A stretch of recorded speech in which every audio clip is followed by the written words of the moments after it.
Ibu Ayu juga, ada Ibu Mida, ada Ibu Umi, ada Ibu Jia, dan ada Ibu Warni juga, ada Pak Daud, ada Pak Tan. Jadi kita ada 9 orang. Jadi sini hanya saya menampilkan saja. Nanti keterkendala ada pertanyaan, silakan tanya di pendampingnya. Terima kasih. Ibu Jia, selain KKT itu kita kenal, kalau di K13 kita kenal dengan KKM. Itu yang namanya kriteria ketuntasan minimal. Tetapi kalau di kurikulum Merdeka kita diganti dengan namanya adalah KKT, yaitu kriteria ketercapaian tujuan pembelajaran. Yang jadi pertanyaan, ini saya KKTP. Ada juga nanti ADTP apa mungkin. Tapi di sini KKTP dulu. Kriteria ketercapaian tujuan pembelajaran saya bawa Ibu Jen. KKTP adalah serangkaian menggunakan rubrik, yang ketiga menggunakan skala atau interval nilai, yang keempat menggunakan persentase.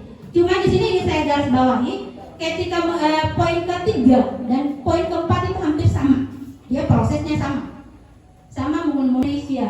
Bahasa Indonesia berarti ada formatnya seperti ini, kriteria tidak memadai dan memadai. Ketika di sini dia harus minimal 2 memadai dan 2 tidak memadai, baru dia masuk kategori tujuan pembelajaran, masuk dengan tercapai tujuan pembelajaran. Ketika dia 3 tidak memadai, berarti dia tidak tercapai tujuan pembelajaran.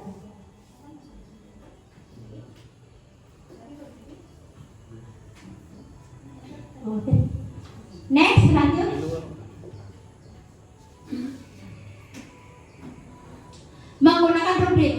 Menggunakan rubrik ini dia membawa ini dasarnya seperti dia punya tabel seperti ini, dimulai dari mulai berkembang, layak, cukup, dan mahir. Menggunakan rubrik itu banyak digunakan pada P5. Ini sama. Kalau menggunakan rubrik itu digunakan pada penilaian atau asesmen P5. Di situ nanti dibaca, nanti saya share itu buku panduan asesmen 2024 ada. Bisa di-share. Kemudian next menggunakan rubrik seperti Bapak Ibu. Kemudian menggunakan skala atau interval nilai. Kalau kami dari SMP 80 Maluku Tengah, dari 4 pendekatan itu kami menggunakan titik aman, menggunakan skala atau interval nilai. Kita lebih mudah. Kalau di SMP 35 pakai apa Bu? Pendekatan apa? Intervalnya. Kalau interval nilai, Bapak Ibu ada perubahan ketika buku panduan asesmen 2022 dan buku panduan asesmen 2024 ada perubahan. Di sini kalau menggunakan skala interval itu skala di buku panduan asesmen 2024 dia ada 5 kriteria, yaitu intervalnya dari 0 sampai dengan 20, 21 sampai dengan 40, 42 sampai dengan 60, 61 sampai dengan 80, 81 sampai dengan 100. Kemudian di sampingnya ada itu keterangannya Pak. Kalau 0 sampai 20 berarti belum mencapai. Pendidik menanyakan bisa pendidik. Nah? Kalau 0 sampai 20 berarti belum mencapai. Pendidik menanyakan kepada peserta didik tantangan apa yang mereka hadapi. Maksudnya artinya Pak Udi. Kalau dari 0 sampai 20 berarti secara keseluruhan, secara klasikal peserta didik harus mengulang materi dan remedial secara keseluruhan. Tetapi kalau 21 sampai dengan 40 berarti remedial di sebagian saja. Berarti ada sebagian materi, misalnya dari 10 soal berarti hanya 7, 3 yang benar ya, 7 yang harus remedial. Tetapi kalau dari 41 sampai dengan 60 berarti hampir mencapai tujuan, hanya sebagian, berarti 3 aja yang remedial gitu. Kemudian dari 61 sampai 80 sudah mencapai tujuan pembelajaran. Jadi di situ tidak usah remedial, tidak usah pengayaan lagi. Jadi sudah pas, lanjut materi. Kemudian 81 sampai 100 berarti siswa itu harus dia boleh mengikuti pengayaan atau tidak. Boleh. Kemudian di bawah ini KKTP untuk 2022, buku panduannya adalah asesmen 2022.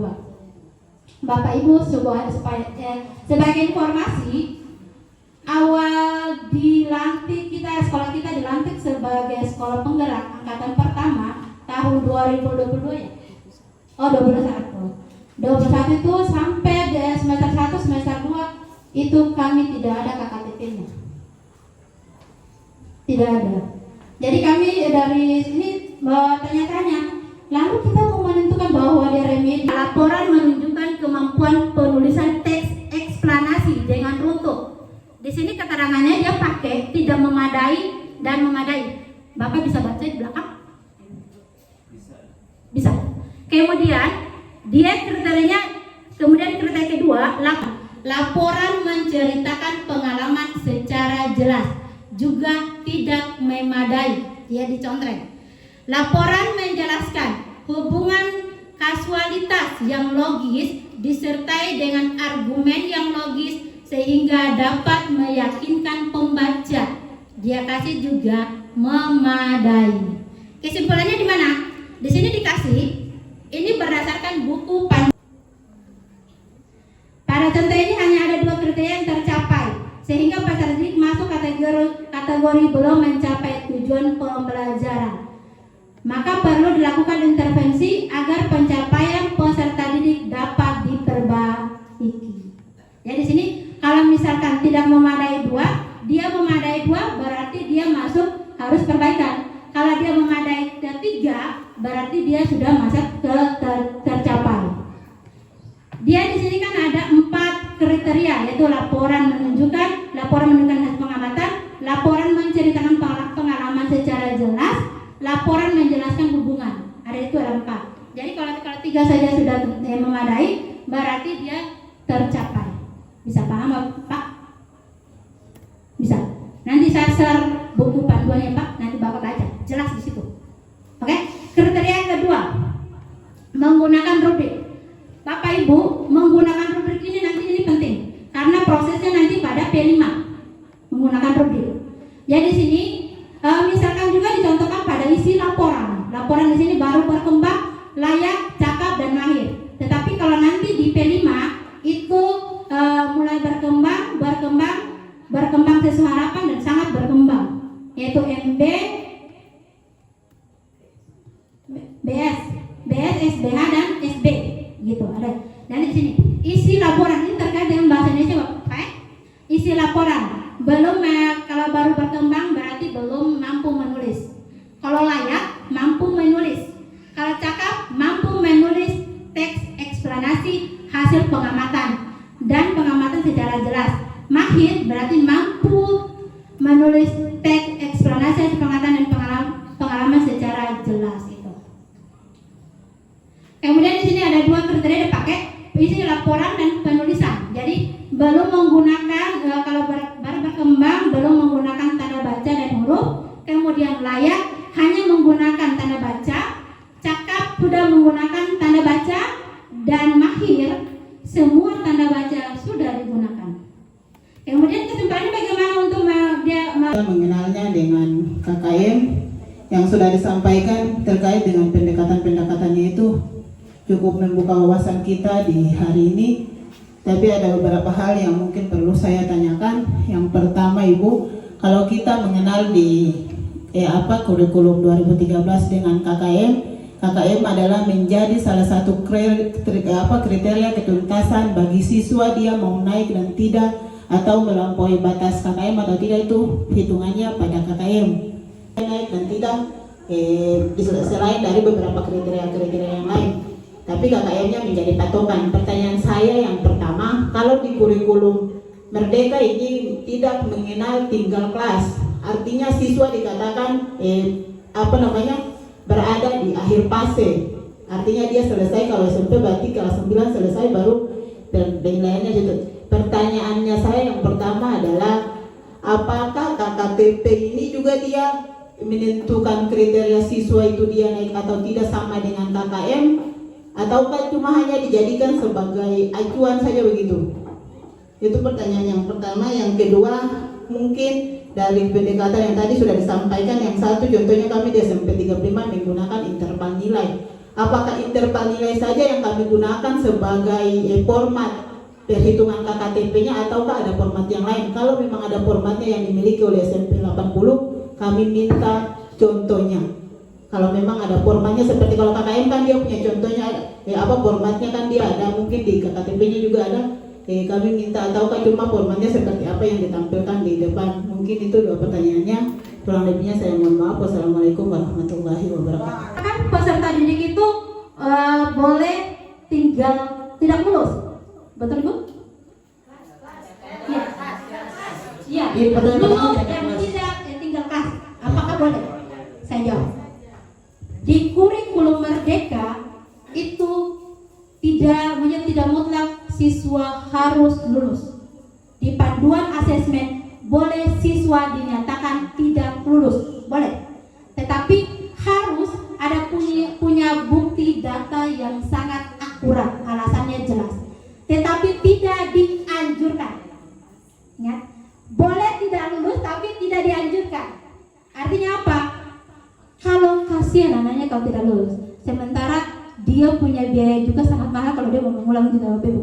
Jadi harus ada pertimbangan Bapak Ibu.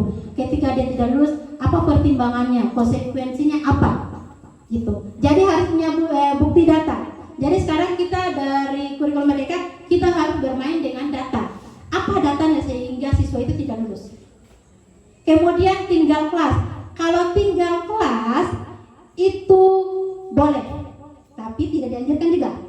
Boleh ditahan di kelas 7 misalkan.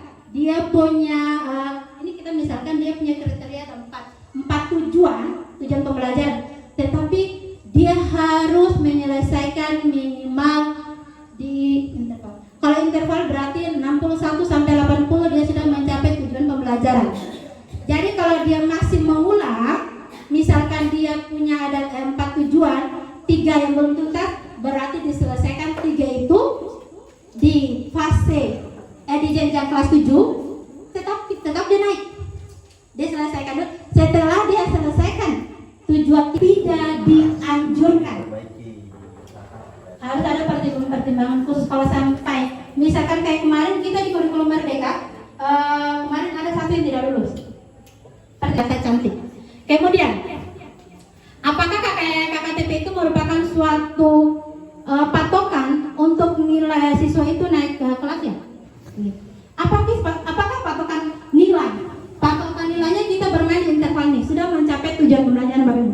Jadi kalau di KKM kita kan pakai KKM-nya KKM nilai tunggal. Misalnya kalau di KKM kita 75, berarti kan ada baik, sangat baik, baik dan cukup. Ketika di bawah interval cukup berarti remedial. Kalau di sini tidak. Dari 60 kita pakai interval 61 sampai 80 sudah mencapai tujuan pembelajaran berarti bisa. Tetapi kalau dia 41 sampai 60 berarti hampir dia melakukan remedial tapi hanya di sebagian saja. Gitu. Jadi intervalnya di situ Bapak Ibu. Kalau bedanya dengan KKM. Bisa? Ya. Kemudian terkait dengan format. Kalau format tidak punya harus begini, bakunya begini, patennya begini, tidak Ibu.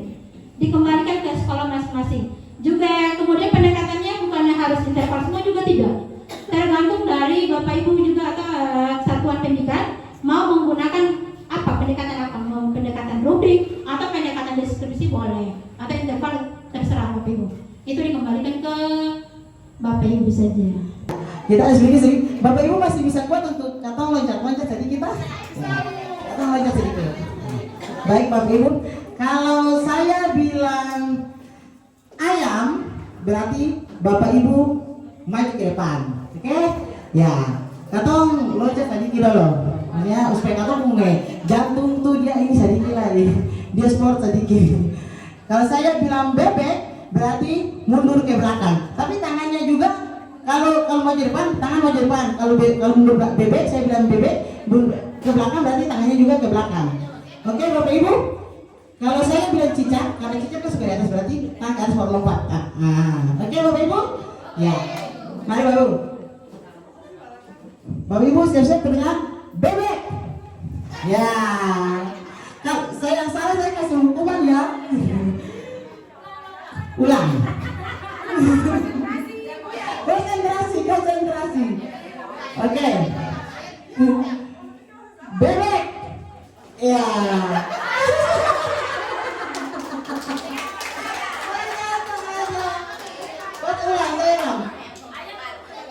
Cicak. Ya. Cicak.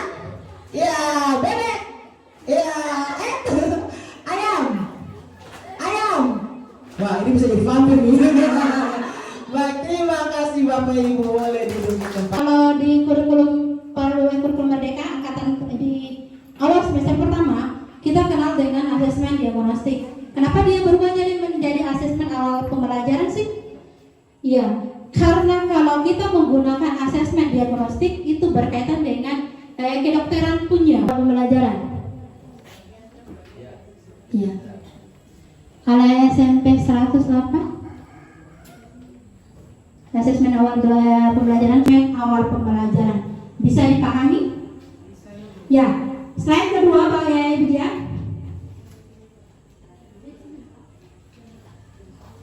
Ya.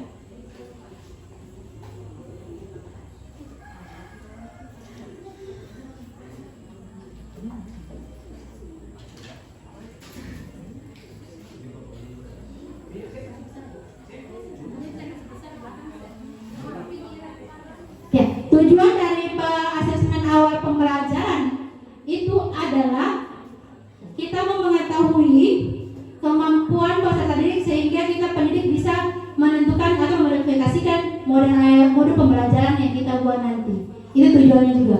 Kemudian di sini asesmen awal pembelajaran terbagi atas dua, yaitu asesmen awal pembelajaran kognitif dan asesmen awal pembelajaran non kognitif. Kalau asesmen awal non kognitif itu tujuannya adalah untuk mengetahui kondisi belajar anak di rumah, kemudian emosi, kemudian di situ adalah psikologi peserta didik, kemudian gaya belajar.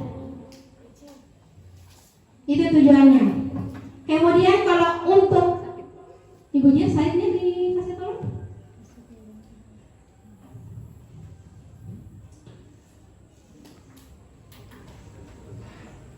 Kalau tujuan dari asesmen awal kognitif itu hanya untuk mengidentifikasi capaian kompetensi peserta didik. Kemudian untuk menyelesaikan pembelajaran yang sesuai dengan hasil analisis awal peserta didik. Kemudian untuk mengelompokkan kelas peserta didik sesuai dengan hasil analisis asesmen awal pembelajaran. Next, Ibu Jia. Tahapan dalam asesmen ini ada tahapan-tahapan dalam pembuatan asesmen awal pembelajaran. Yang pertama ada tahap persiapan, pelaksanaan, dan tindak lanjut. Dia sama, tahapan-tahapan ini sama.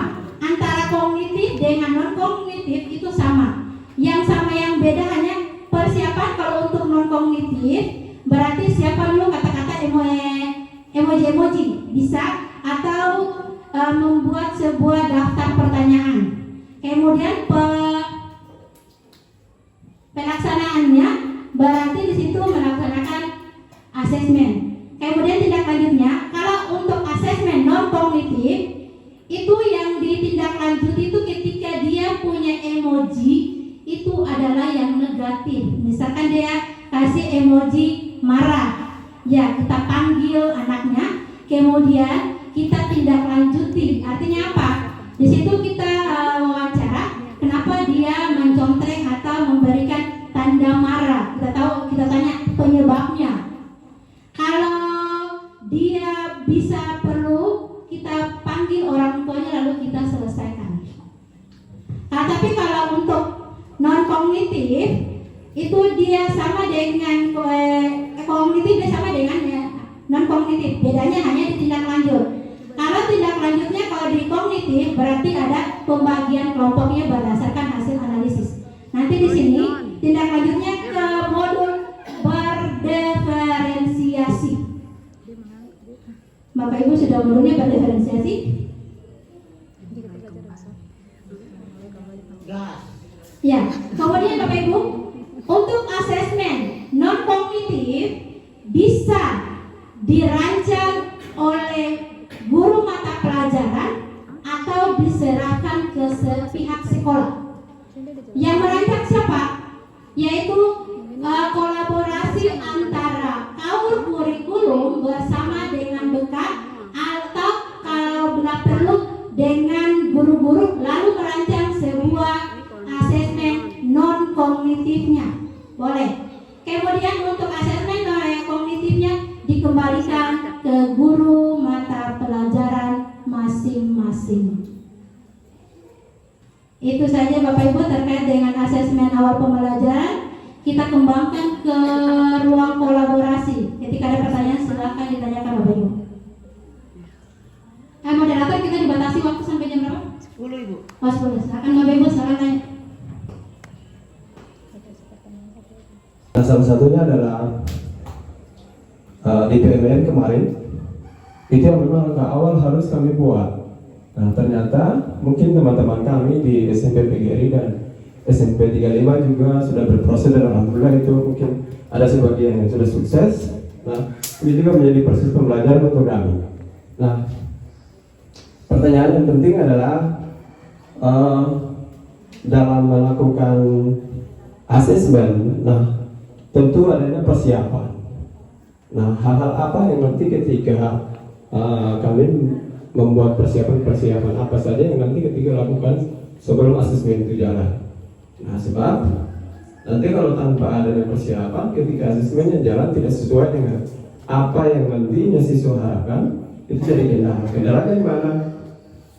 Ketika asesmen beberapa soal yang kami sampaikan atau kami berikan itu tidak mampu untuk siswa menjawab. Karena pada dasarnya adalah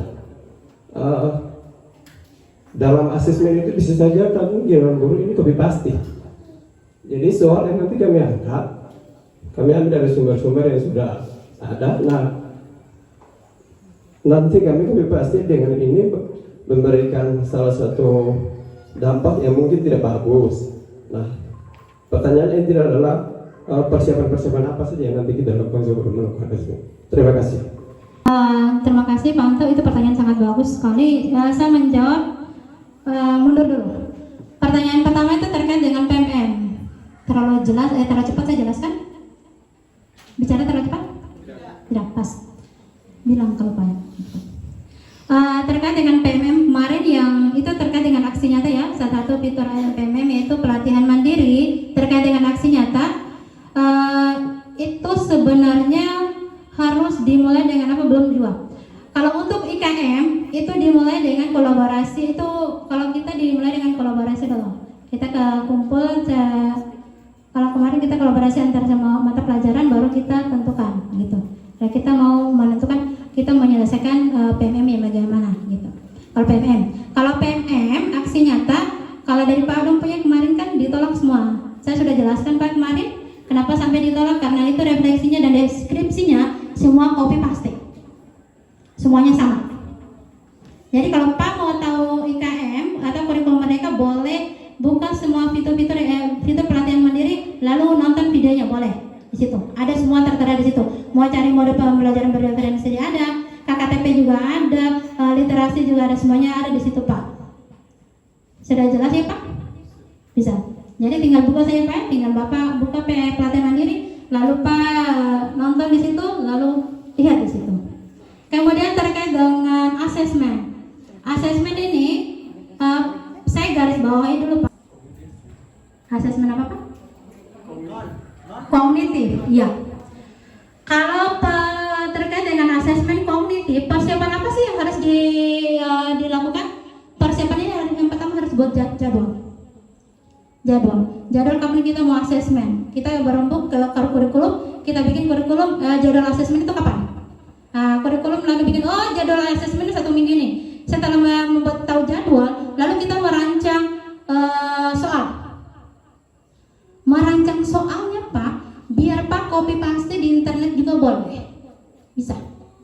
sebagai referensi Pak ini. Tapi jangan semuanya Pak. Kayak misalkan, kayak saya mengajar matematika itu kelas 7. Jadi yang pertama persiapan saya membuat jadwal, kemudian merancang soal. Merancang soal kita lihat materi bab pertama apa. Misalnya kalau di saya di matematika bilangan bulat, berarti kita harus berpatokan pada asesmen awal pembelajaran bilangan bulat. Kalau di saya lihat fase C-nya. Karena kita matematika kan berkelanjutan dari fase C. Kalau di SD kan fase A, B, C. Kalau di kita kan fase D. Jadi kita harus lihat fase C yang menjadi materi prasyarat bilangan bulat. Kita lihat CP-nya. CP-nya apa? Oh, ternyata di sini bilangan. Ya sih kita angkat CP-nya, baru kita kasih masuk dengan tujuan pembelajaran. Gitu. Jadi kalau fungsi dari asesmen awal pembelajaran Pak, itu untuk mengetahui kemampuan awal pembelajaran siswa atau peserta didik. Jadi Pak tidak usah melakukan pembelajaran di situ, tidak boleh. Jadi kalau misalkan Pak mengatakan bahwa nanti kendalanya nanti di siswa tidak tahu nilainya berapa gitu, kendalanya gitu ya Pak. Nanti hasil asesmen siswa nanti tidak bagus. Jadi fungsinya seperti itu Pak. Jadi asesmen awal pembelajaran fungsinya adalah melihat kemampuan awal sebelum kita melakukan proses pembelajaran. Sehingga dalam perancangan modul kita bisa membagi peserta didik dalam beberapa kelompok. Nanti kan di modul itu nanti ada peserta didik, target peserta didik ini. Nah, kita cantumkan di situ berdasarkan hasil asesmen awal pembelajaran. Yang nantinya menuju ke modul berdiferensiasi pembelajaran berdiferensiasi. Gitu. Tujuannya di situ Pak. Jadi anak rancang dulu atau bisa rancang dulu soal, kemudian kerjasama dengan kurikulum, kapan pelaksanaan asesmen awal pembelajaran. Jadi asesmen awal pembelajaran ini tidak. Saya baru dia bilang ketemu punya 3 teman ini baru seminggu di sekolah, jadi dong saya tahu apa itu BMM dan juga belum tahu sampai ke dalamnya itu seperti apa. Dikatakan bahwa sudah ada 3 orang ini, baru lagi ambil 3 guru karena memang kebutuhan. Ya, jadi tadi dong ada tanya di beta, bang ini asesmen ini maksudnya ketemu bikin dia atau gimana nih? Nah, kalian bertanya saja biar ketemu sama-sama belajar. Kalau tanya ke beta jawabannya nanti akan singkat. Karena yang beta tahu.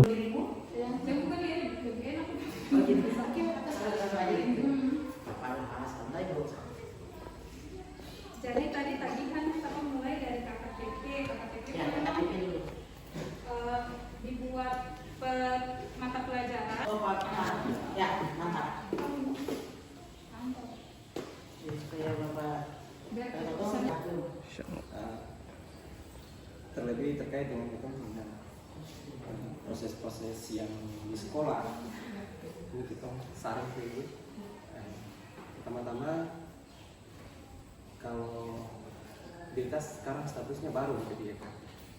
Nah awalnya honor sama teman ini juga diri lalu barunya PLM saja, padahal PLM itu satu arah. Ketika kita melihat PLM ada yang sebelum tanyakan mau tanyakan di mana, begitu kan? Kita bingung.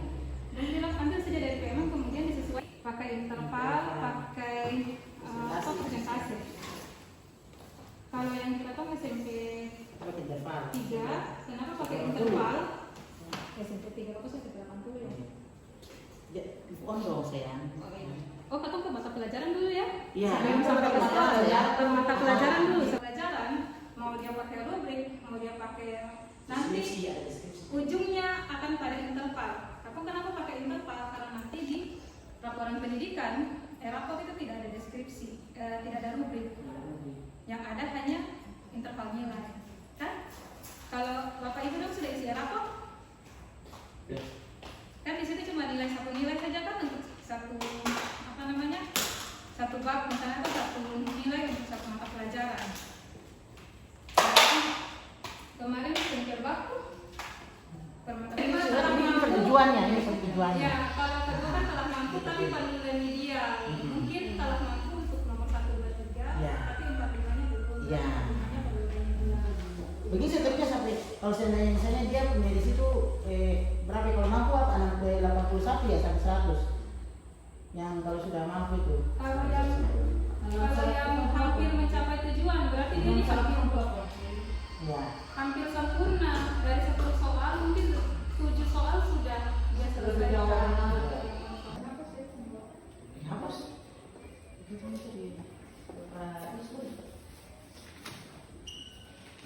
Oh di atas. Oh iya. Pak Anto orang yang hapus di atas itu Pak Anto. Unitnya kan ada tujuan, kemudian yang kedua kan angket kan begitu kata Ya. ada tujuan, yang D-nya itu biasanya bagaimana cara mengisi angket itu? Kalau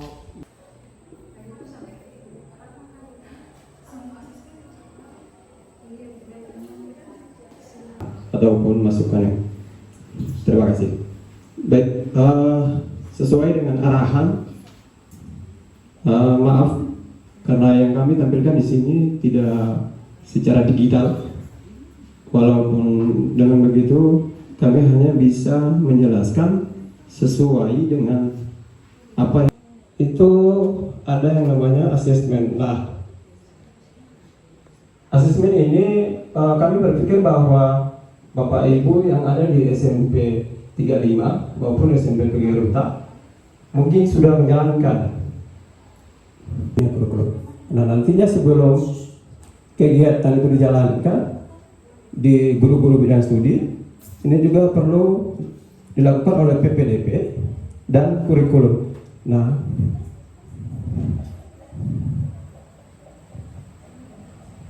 kemudian contoh.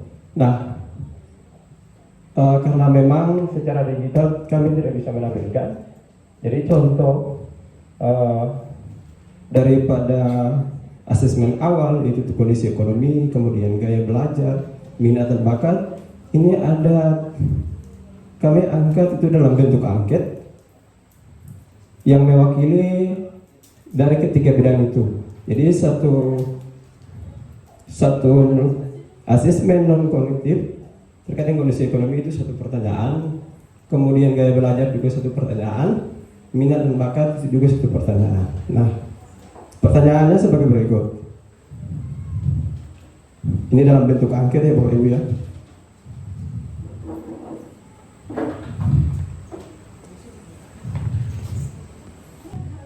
Nah, jadi setelah itu pertanyaan, apa hobimu dan aktivitas yang paling kamu sukai di waktu luang?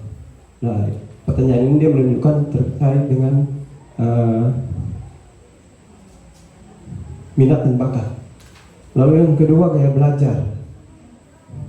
Apa gaya belajar yang kamu sukai? Nah, yang ketiga adalah terkait dengan ekonomi. Apa pekerjaan orang tua kamu? Nah, dengan ketiga pertanyaan ini, dia bisa menjabarkan lagi dengan pertanyaan-pertanyaan yang lain. Nah, tapi kami hanya mengangkat satu-satu pertanyaan untuk mengisi ketiga pos ini, yaitu terkait dengan asesmen awal non kognitif. Yang kedua, terkait dengan asesmen awal pembelajaran di ranah kognitif.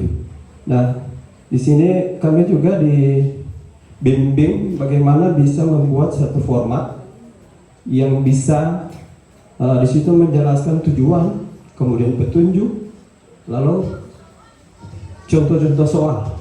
Nah, setelah itu selesai dibuat, maka di situ ada yang namanya soal-soal itu diintervalkan. Jadi situ ada 0 sampai 40 belum paham, 41 sampai 60 paham sebagian, 60 sampai 80 paham, 81 sampai 100 itu paham itu. Nah, asesmen awal pembelajaran kognitif ini contoh yang kami angkat itu pada mata pelajaran matematika. Tujuannya adalah peserta didik dapat mengenali pola bilangan dalam susunan bilangan. Nah, kemudian petunjuk, jawablah pertanyaan-pertanyaan sesuai. Yang kedua, jangan nyontek pekerjaan teman. Yang ketiga, jawablah pertanyaan berikut ini dengan tepat. Nah, kemudian setelah dia punya petunjuk, masuklah ke contoh soal. Nantinya ketika contoh soal ini dikerjakan oleh siswa, di situ ada pemberian skor. Jadi di sini kami angkat sebagai sampel itu 5 contoh soal, dan masing-masing soal tersebut diberi dikasih nilai 20, nanti totalnya 100. Nah, kalaupun nanti ada siswa yang tidak mencukupi, maka nanti kami masuk dalam kategori-kategori itu, interval itu, urutkan sesuai dengan dia punya besar nilai per butir soal. Per pertanyaan. Yaitu 0 sampai 40 belum paham, 41 sampai 60 paham sebagian, 60 sampai 80 paham, 81 sampai 100 paham utuh.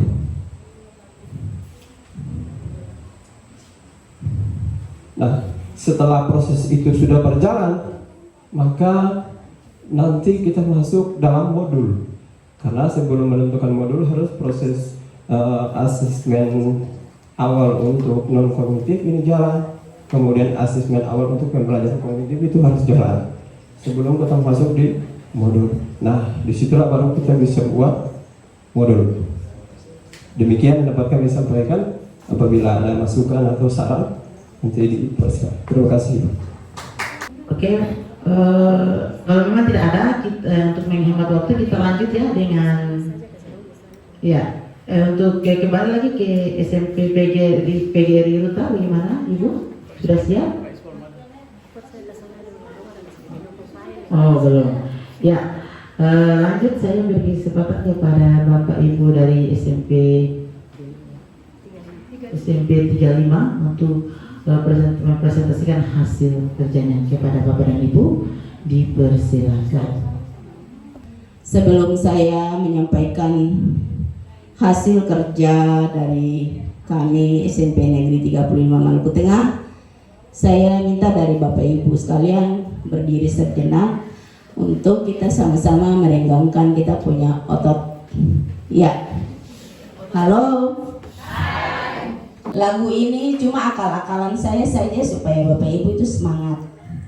Mungkin di kurikulum Merdeka itu kita bebas untuk menciptakan apa saja, yang penting tidak menyinggung perasaan orang lain dan tidak bersifat negatif. Ya, Bapak Ibu sebentar saya bilang tangan ke atas, semua tangannya ke atas. Tangan ke samping, semua tangan ke samping. Badan diputar, Bapak Ibu putar badan semua. Bisa Bapak Ibu? Ya. 1, 2, 3. Tangan ke atas, digoyang-goyang. Tangan ke samping, dilambai-lambai. Pinggang diputar, putar badannya. 1, 2, 3. Mari kita duduk. Coba untuk membantu teman-teman, dan apabila dalam penyampaian hasil kami ada kekurangan, boleh Bapak Ibu menambahkan, dan kalau juga ada masukan, Bapak Ibu silakan berikan masukan. Ya, untuk kita punya tadi setelah kita berdiskusi bersama-sama, kemudian kita menyampaikan hasil diskusi kita kepada narasumber dan beliau mengiyakan mana yang terbaik, karena dalam kurikulum Merdeka ini sebenarnya tidak ada yang dibuat susah, tapi kita saja yang belum mencoba. Kita punya kriteria ketercapaian tujuan pembelajaran, Bapak Ibu. Ya, seperti ini. Kebetulan saya mengajar pendidikan agama Islam dan budi pekerti, jadi saya melihat punya deskripsi dari KKTP ini dengan teman-teman itu kita satukan dia. Kita satukan, ya kita ambil yang simple. Ini memang yang sudah paling simple. Waktu semester kemarin itu kita di SMP kita menggunakan interval nilai. Yaitu yang kita gunakan dengan menggunakan KKM bayangan. Dan alhamdulillah hari ini kita diberikan dikasih kesempatan dan mendapatkan ilmu yang baru. Jadi terima kasih untuk Bapak Ibu narasumber. Jadi mungkin Bapak Ibu ini interval yang KKTP yang kita buat, intervalnya 0 sampai dengan 20 keterangannya belum mencapai. Pendidik menanyakan kepada peserta didik tantangan apa yang mereka hadapi. Jadi kita sebagai guru Bapak Ibu, sebelum kita menentukan KKTP, kita harus melihat kembali kondisi yang ada di dalam kelas, yaitu peserta didik kita. Jangan kita merasa bahwa kita sebagai guru lalu kita mau bilang bahwa kita pintar, kita saja. Awas Bapak Ibu, kadang-kadang siswa itu lebih jenius dari kita, cuma dia tidak percaya diri untuk memberikan masukan atau saran pendapatnya kepada kita. Jadi kita harus tahu kemampuan-kemampuan yang ada di kemampuan peserta didik yang ada di dalam kelas. Karena semua kemampuan siswa itu dia berbeda-beda. Kemudian interval yang kedua 21 sampai dengan 40. Yaitu belum mencapai tujuan pembelajaran, perlu remedial dengan mempelajari kembali sebagian besar kriteria. Iya, yang berikut 41 sampai dengan 60 hampir mencapai tujuan pembelajaran, perlu. Jadi itu sebelum kita masuk dalam proses KBM, kita sudah harus punya penilaian tersendiri. Jadi kita menilai diri kita dulu, setelah itu kita menilai peserta didik, begitu. Jadi yang berikut 61 sampai 80 sudah mencapai tujuan pembelajaran, dan 81 sampai dengan 100 sudah mencapai tujuan pembelajaran, perlu tantangan lebih atau pengayaan. Jadi pengayaan ini tergantung Bapak Ibu. Kalau memang Bapak Ibu mau melakukan pengayaan, ya boleh-boleh saja, begitu. Ya mungkin itu untuk KTP kita, kurang dan lebihnya saya mohon masuk. Ya, selamat siang. Ya, terima kasih Bapak Ibu pemateri yang sudah menyampaikan, memberikan banyak ilmu kepada kita. Sebelum saya menjelaskan terkait dengan ini asesmen kami kerja seperti apa, ini saya sudah buat asesmen itu secara lisan, dan saya buat dalam materinya tentang tes deskripsi. Itu saya mencoba untuk siswa menceritakan pengalamannya terkait dengan masa libur. Saya akan beri. Ya Bapak Ibu, yang saya angkat elemennya di situ bisa dibaca itu berbicara dan mempresentasikan. Nah, itu elemennya. Kemudian capaian pembelajarannya.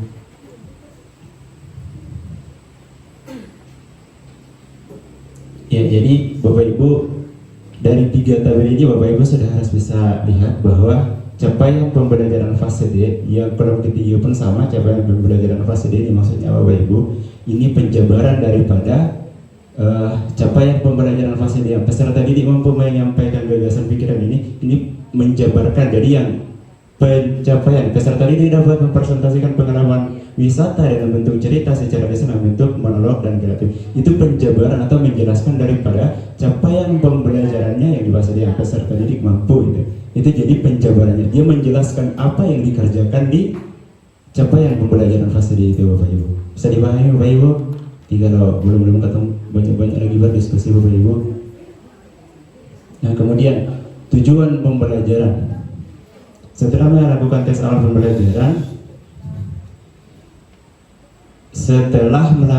awal pembelajaran, ini diharapkan guru dapat mengetahui kemampuan awal peserta didik dalam berbicara dan mempresentasikan hasil pengalaman. Ya, kemudian saya buat 4 pertanyaan. Salah satu pertanyaannya itu yang saya buat ketika Anda ada kemarin alhamdulillah itu satu yang menceritakan pengalamannya ke kampung halaman Bugis. Lalu saya tanya, dalam perjalanan apa yang kamu lihat? Nah ini mendeskripsikan Bapak Ibu. Dia melihat ada ininya, ada pohonnya, ada batunya, ada. Ini namanya mendeskripsikan Bapak Ibu. Itu salah satu soal yang saya angkat dalam bentuk angkat tangannya lagi, pegang dagunya, Pegang dagunya. Pegang dagunya, Bapak Ibu pegang dagunya, masih ada yang belum konsen. Pegang dagunya. Pegang dagunya. Pegang dagunya. Oke, terima kasih Bapak Ibu. Konsentrasi. Kurang semangat. Konsentrasi. Waduh, terima kasih Bapak Ibu. Baik, sampai 20 belum mencapai, pendidik menanyakan kepada peserta didik tantangan apa yang mereka hadapi, perlu remedial dengan mempelajari kembali seluruh kriteria. Kemudian interval 21 sampai 40 itu keterangannya belum mencapai tujuan pembelajaran, perlu remedial dengan mempelajari kembali sebagian besar kriteria. Yang berikut 41 sampai 60 hampir mencapai tujuan pembelajaran, perlu remedial dengan mempelajari kembali kriteria yang diperlukan. Berikut dengan interval nilai 61 sampai 80 sudah keterangannya menjawab satu soal benar. Tindak lanjutnya berarti siswa itu butuh dampingan. Ya, yang berikut paham sebagian, menjawab 2 soal benar. Tindak lanjutnya pendampingan tapi tidak sepenuhnya. Yang berikut yang ketiga, paham utuh, menjawab 3 soal benar. Berarti siswa tersebut dia bisa menjadi tutor sebaya untuk temannya.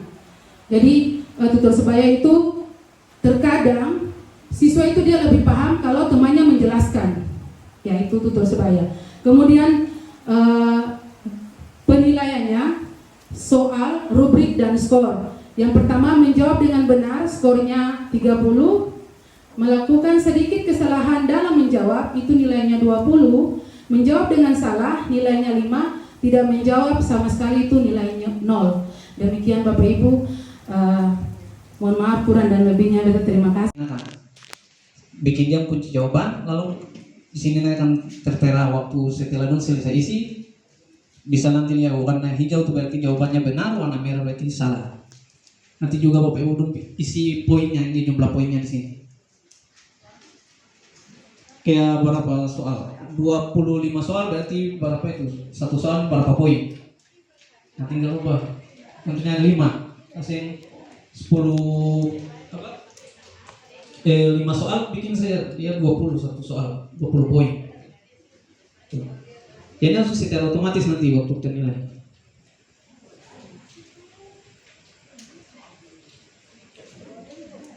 Kemudian sekarang kita ke bagian yang jawabannya. Klik yang ada tulisan jawabannya.